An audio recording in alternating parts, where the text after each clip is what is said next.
एक मध्य प्रदेश की घटना है, छोटी सी है।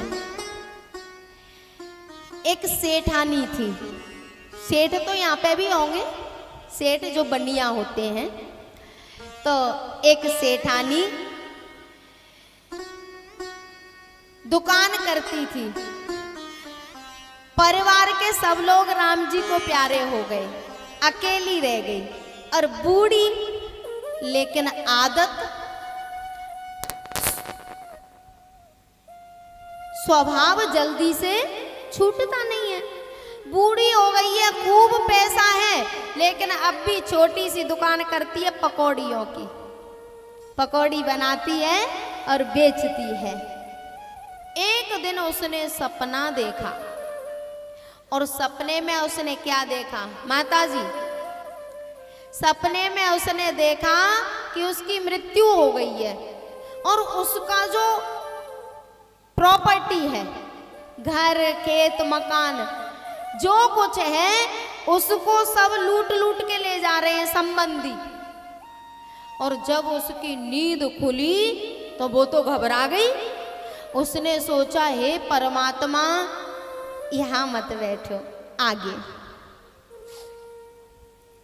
तो वो घबरा गई कि हे परमात्मा, अगर सच में मेरी ऐसे मृत्यु हो गई तो मेरा तो सारा धन यूं ही चला जाएगा।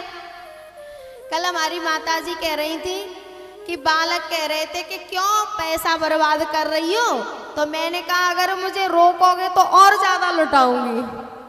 धन्य है ऐसी माँ। बालकों ने कहा हुआ कि कथा में क्या है, क्यों पैसा बर्बाद कर रही हो, तो माता जी ने कह दिया कि अगर मना करोगे तो और ज्यादा लुटाऊंगी। बालक चुप रह गए। ऐसे ही उस सेठानी ने सपने में देखा तो घबरा गई कि भगवान कहीं ऐसा हो भी नहीं जाए कि मैं मर जाऊं और मेरी पूरी जीवन की कमाई को संबंधी ले जाए और उससे मेरा कोई कल्याण होने वाला नहीं है। जैसे आपके पड़ोस में गोपीनाथ का मंदिर है ना, ऐसे ही उस मैया के पड़ोस में बिहारी जी का मंदिर था। बिहारी जी का मंदिर सुबह गई और जाके पुजारी जी से कहा, पुजारी जी लिखित में ले लो, मैं अपनी सारी प्रॉपर्टी को बिहारी जी को दान दे रही हूँ। मेरे जीवन की जो भी कमाई है मैं गोपीनाथ को दे रही हूँ। पुजारी जी ने कहा ठीक है, अच्छा है, और तू मंदिर में रह, यहीं पर भजन कर। अब तो सुबह जागे, मंदिर की सफाई करे, गोपीनाथ की पूजा करे और अपना आनंद से रहने लगी। एक दिन क्या हुआ, वो बुढ़िया दूध पी रही थी और दूध पी रही थी, दूध पुजारी जी ने अपने हाथों से दिया था, लेकिन वो दूध पीने में कुछ चबा चबा के खा रही थी। अब जब चबा के खा रही तो पुजारी जी की नजर पड़ी। सोचने लगे, बोले ये दूध में से क्या चबा रही है? दूध तो पीने की वस्तु है, ये चबा क्या रही है? पुजारी जी ने पूछा, ए भक्तिन क्या चबा रही है? उसने कहा, पुजारी जी क्या बताऊं, आप इतनी मेवा डाल देते हो कि मैं तो परेशान हो जाती हूँ चबाते चबाते। अब पुजारी जी के तो दिमाग के फ्यूज उड़ गए। उन्होंने तो कुछ डाला नहीं। उन्होंने सोचा कि इसके दूध में डाल कौन जाता है। और जब भोजन परोसने आए पुजारी जी, थाली रख जाए, और जब दोबारा पूछने आए भक्ति ने कुछ लेगी, तो देखे कि उसकी दाल की कटोरी में घी भरा हुआ है। अब तो पुजारी जी को बड़ा बुरा लगा। सोचने लगे कि इसको ये कौन खिला रहा है चोर चोर के। जब सुबह पुजारी जी ठाकुर जी को स्नान कराने गए तो देखा कि ठाकुर जी के कुर्ते का हाथ घी में बिगड़ा हुआ है, घी में सन रहा है। अब तो पुजारी जी को बहुत गुस्सा आई। पुजारी जी ठाकुर जी से गाली देने लग गए।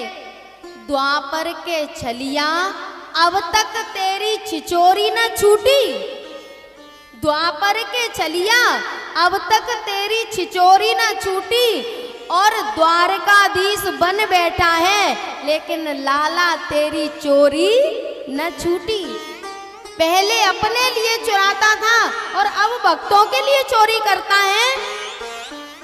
ठाकुर जी को बुरा भला कह के पुजारी जी चले गए, पर पुजारी जी पे सहन नहीं हुई ये बात। सोचने लगे सारी मेवा खाली हो गई है, सारा घी, क्योंकि ठाकुर जी तो उस भक्तन को रोजाना खिलाते थे। अब तो पुजारी जी ने गांव में बात बनाना शुरू कर दिया। पुजारी जी ने कहा, बोले ये जो भक्तन है ना, इसका चरित्र खराब हो गया है। अब गांव बस्ती के लोग, उन्होंने कहा क्या किया इसने? बोले इसने एक खसम कर लिया है। अब तो गांव में चर्चा होने लगी। बोले बताओ, बुढ़ापे में इसकी बुद्धि खराब हो गई, भगवान का भजन नहीं किया और बुढ़ापे में ये कुकर्म करने बैठी। पुजारी जी पूरे गांव वालों को इकट्ठा करके लाए और पंचायत बिठा दी। भक्तन को बुलाया, बोले हमारा फैसला करो।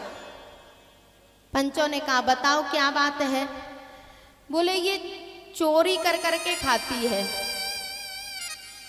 पंचों ने कहा क्यों, तुम चोरी करके खाती हो? बोले नहीं, मैंने तो आज तक अपने हाथ से कुछ खाया ही नहीं, ये पुजारी जी देते हैं और उसी को मैं खाती हूँ। पुजारी जी से पूछा क्यों, ये चोरी करती है? पुजारी जी ने कहा ये चोरी नहीं करती। बोले तो? बोले इसका खसम चोरी करता है। बोले इसका खसम कौन है? बोले वो बैठा है बिहारी, वो इसको चोरी कर करके खिलाता है। अब बताओ मैं इस बात को कैसे सहन करूं? गांव वालों ने कहा, बोले चल तुझे हम खिलाएंगे, तू इस मंदिर से चल। उसने कहा अब इस मंदिर से नहीं जाऊंगी, अगर मेरा नाम बदनाम हो जाता तो मैं चली जाती, लेकिन मेरे नाथ का नाम बदनाम हो गया, अब मैं यहाँ से जाने वाली नहीं हूँ। रात को रोती रही, 3 बजे मंदिर के सामने गई और ठाकुर जी की देहरी पर सिर रख के रोने लगी। ठाकुर, अगर मेरा नाम बदनाम हो जाता तो कोई बड़ी बात नहीं थी, लेकिन मेरे नाथ का नाम बदनाम हो गया, मेरे पीछे मेरा भगवान बदनाम हो गया।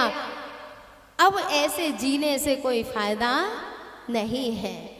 मंदिर के दरवाजे खुले और उस भक्ता के शरीर में से एक ज्योति निकल के गई और ठाकुर जी के चरणों में समा गई।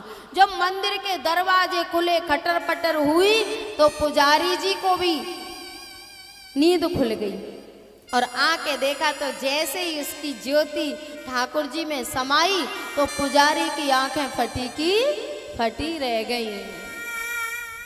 बहुत दुखी हुए, सोचने लगे मैंने ऐसी भक्ता से ईर्षा कर ली।